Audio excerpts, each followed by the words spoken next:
नमस्कार, स्वागत है आप सभी का। आपके साथ मैं हूं स्वप्निल। बुलेटिन में तमाम राष्ट्रीय अंतर्राष्ट्रीय खबरों की बात होगी। खासकर बात होगी हाथरस कांड की।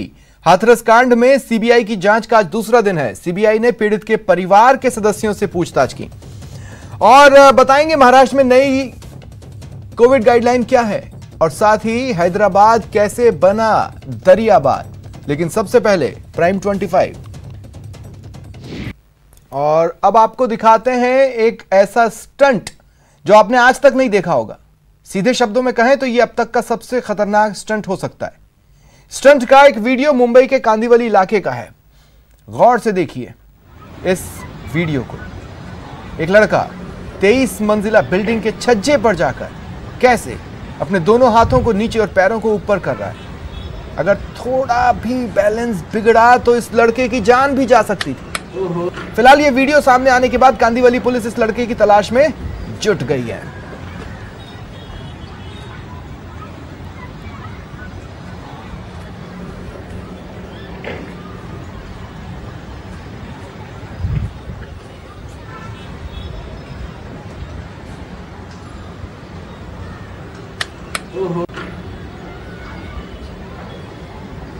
कुछ लोग इन तस्वीरों को एक्सट्रीम स्पोर्ट्स का हिस्सा कह सकते हैं। कुछ लोग इन तस्वीरों में इस लड़के की बहादुरी का मजाक उड़ा सकते हैं और इसने ये क्यों किया होगा ये भी अब तक सामने नहीं आया है। पुलिस इसे तलाश कर रही है। 23 मंजिला बिल्डिंग के ऊपर जाकर एक तरह से हेड स्टैंड करना, हैंड स्टैंड, वो भी एकदम किनारे पर। अगर थोड़ा भी बैलेंस बिगड़ा और किस्मत ने साथ नहीं दिया तो छज्जे से सीधे 23 मंजिल नीचे।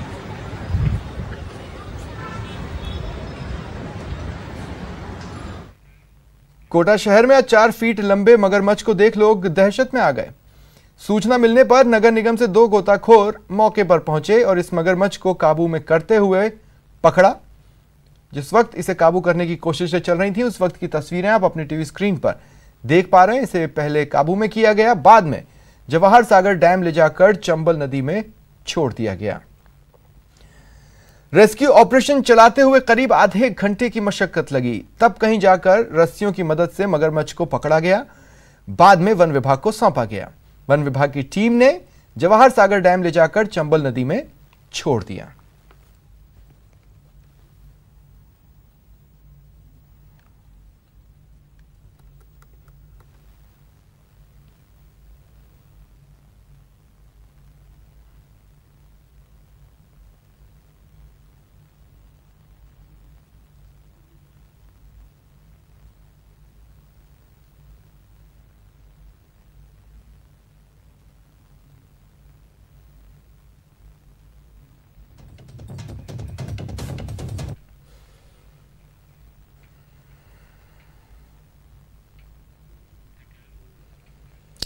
और अब बात करते हैं हैदराबाद की, जो पिछले कई घंटों से दरियाबाद नजर आ रहा है।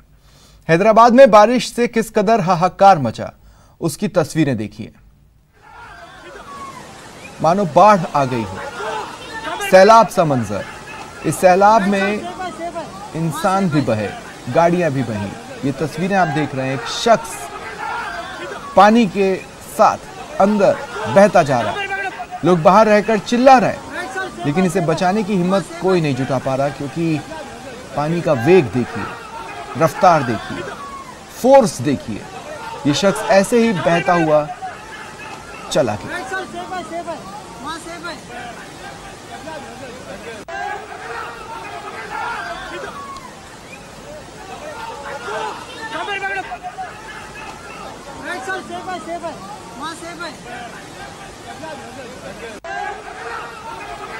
और पानी जब कहर बरपाता है तो मंजर कैसा होता है ये तस्वीरें देखिए, पानी देखिए, पानी की रफ्तार देखिए। तस्वीरें हैदराबाद के एक हॉस्पिटल की है।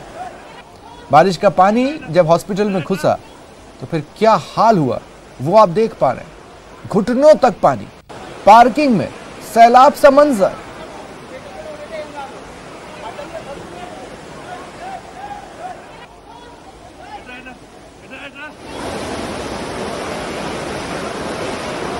और अब देखिए हैदराबाद में सड़कों की हालत।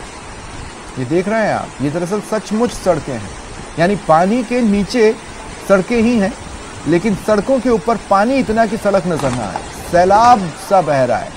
इस सैलाब के सामने गाड़ियां तिनके की तरह बह रही हैं। एक गाड़ी के ऊपर दूसरी गाड़ी चढ़ गई।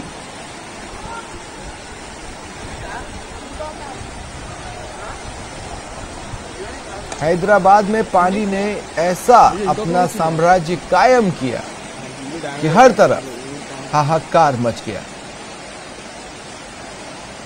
और हाईटेक सिटी जैसे बारिश के पानी में डूब सी गई।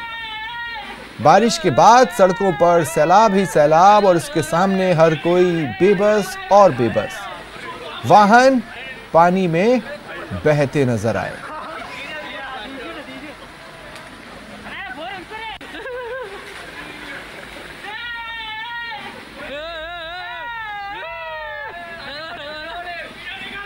और अब देखिए, ये ऑटो पानी को चीरते हुए आगे बढ़ने की कोशिश कर रहा था, लेकिन पानी से पार नहीं पा सका। और देखिए कैसे पूरी तरह टर्न हो गया। पानी ने इसे मुड़ने पर मजबूर कर दिया। और ये सारी तस्वीरें जमीन से ली गई हैं। अब आप इमेजिन कीजिए, अगर हवा से शॉट लिया जाए तो हैदराबाद किस तरह का नजर आ रहा होगा। कुछ ही पलों में वो तस्वीरें भी हम आपको दिखा देंगे।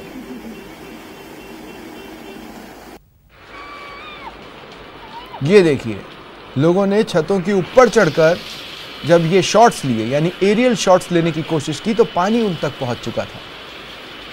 क्या हाल हुआ, सब कुछ डूबा डूबा सा। सड़कों पर कई फुट पानी।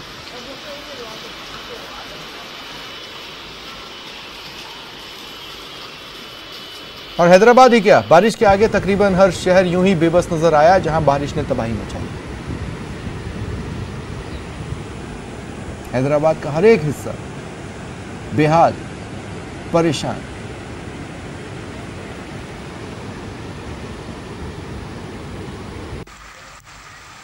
घर के बाहर झांको तो पानी, घर के अंदर देखो तो पानी। सड़कें समंदर और घर तालाब।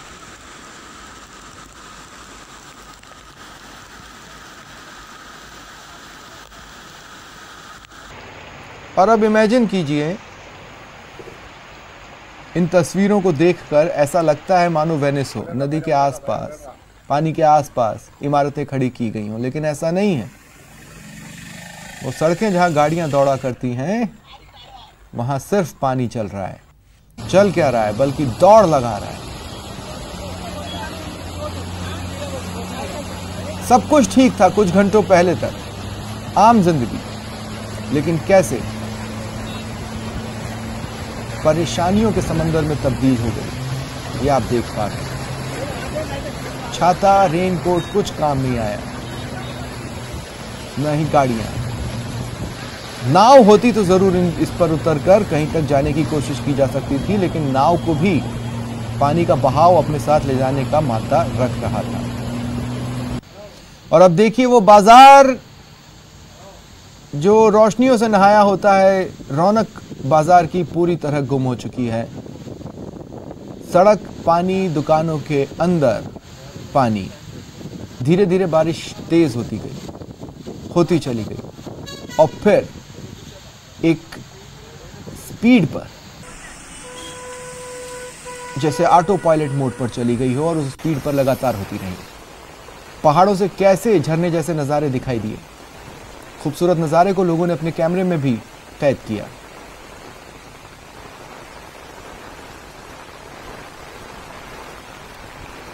पहाड़ों से झरने जैसे नज़ारे, बल्कि शहर के अंदर फ्लाईओवर भी बारिश के पानी से लबालब, और उनसे भी नीचे सड़क पर झरने गिरने लगे।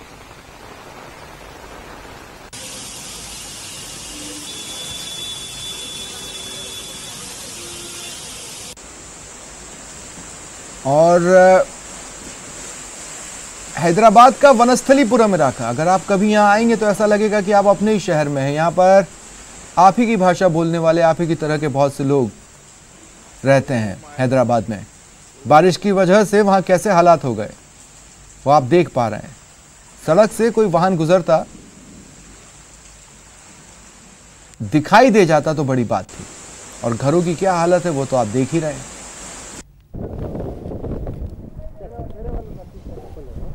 और कई इलाकों में तो बारिश का पानी इतना ज्यादा भर गया कि रेस्क्यू तक की नौबतें आ गई।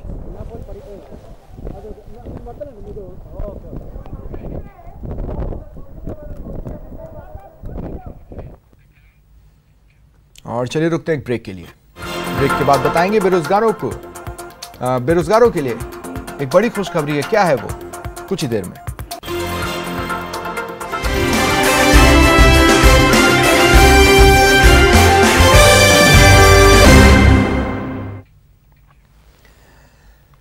ब्रेक के बाद स्वागत है आप सभी का। सीएम अशोक गहलोत ने 31,000 तृतीय श्रेणी शिक्षकों की भर्ती को मंजूरी दे दी है। रीट परीक्षा के बाद इन शिक्षकों की भर्ती होगी। सीएम की मंजूरी के बाद शिक्षा मंत्री गोविंद सिंह डोटासरा ने ट्वीट कर लिखा कि रीट की परीक्षा जल्द करवाई जाएगी। मुख्यमंत्री ने 2020-2021 के बजट घोषणा में कुल 53,000 पदों की भर्ती की घोषणा की थी। इनमें से 41,000 पद शिक्षा विभाग के हैं।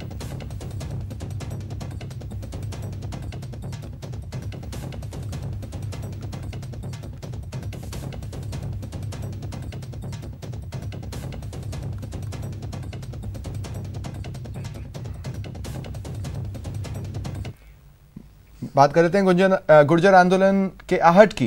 हिंडौन सिटी में 17 अक्टूबर को अड्डा में गुर्जरों की महापंचायत होगी।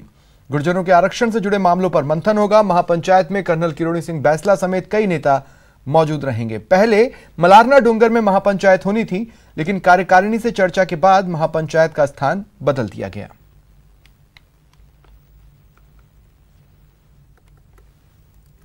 हमारा उद्देश्य ये नहीं है। हमारा उद्देश्य सामाजिक दृष्टिकोण से हर पहलू पे चर्चा करना और निर्णय लेना। ये समाज ही तय करेगा। आंदोलन कोई जरूरी नहीं तो हो ही समाज ही तय करेगा। वो भी ये भी समाज ही तय करेगा।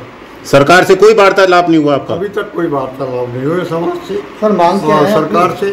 और सरकार इस ओर ध्यान दे। मेरी ऐसी सरकार से कोई न्योता आया, बुलावा आया सरकार से कोई? क्या मांग, प्रमुख मांगे क्या क्या है जिन मुद्दों को लेकर? देखिए, जहाँ तक प्रमुख मांगों का सवाल है, हमने सरकार से बहुत पहले कह रखी है कि हमारी जो नौकरियां हैं इसके बारे में और बताया जाएगा आपको विस्तार से। पिछले 1.25 साल से हम सरकार से चर्चा करते आ रहे हैं। हमारी सारी मांगे सरकार के पास है, लेकिन उन्होंने उसके ऊपर कुछ कार्य करा नहीं। थक हार के हमें ये महापंचायत करनी पड़ रही है अड्डा में, पीलूपुरा के पास। पहले वहाँ थी, अब यहाँ हो गई। स्थान परिवर्तन हुआ? स्थान परिवर्तन तो हमने इसलिए किया भाई साहब, क्योंकि सरकार भी हमारे साथ परिवर्तन ही करती आ रही है। 1.25 साल से तो कुछ किया नहीं।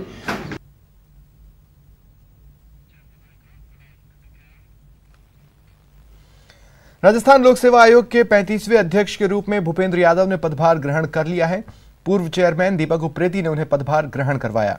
इस मौके पर आरपीएससी चेयरमैन भूपेंद्र यादव का आयोग प्रशासन समेत आला अधिकारियों ने स्वागत किया। अभी तो मैं आया जो इनका भी कार्य को समझ लूँ ज़रा, उसके बाद ही कुछ कहने की स्थिति में होऊंगा। जो आयोग का मैंडेट है, आयोग का जो कार्य है वो बेहतर तरीके से हो, निष्पक्ष तरीके से हो, त्वरित गति से हो, समयबद्ध हो। यही मूलतः प्रयास रहेंगे। बाकी जो थोड़ा सा काम को समझ लेंगे तो विस्तार से बात करेंगे। एक बार समझ लें इसको, तो प्रयास यही होगा कि यथाशीघ्र करें। बात करते हैं पुलिस के नए मुखिया की। पूर्व डीजीपी भूपेंद्र यादव के रिटायरमेंट के बाद डीजी क्राइम एमएल लाठर को डीजीपी का अतिरिक्त पदभार सौंपा गया है। भूपेंद्र यादव ने आज एमएल लाठर को चार्ज सौंपा। इसके बाद पुलिस मुख्यालय में डीजीपी की विदाई की रस्म निभाई गई।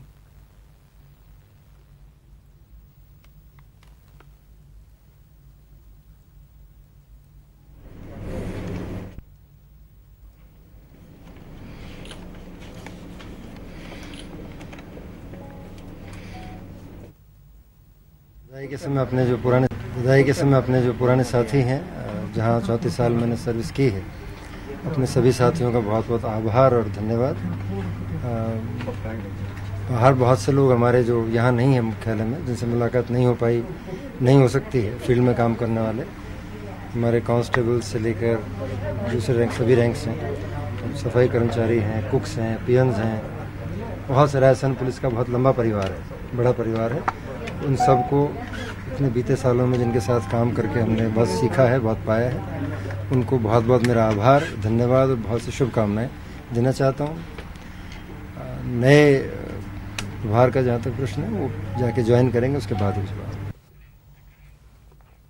फिलहाल इतना ही, नमस्कार।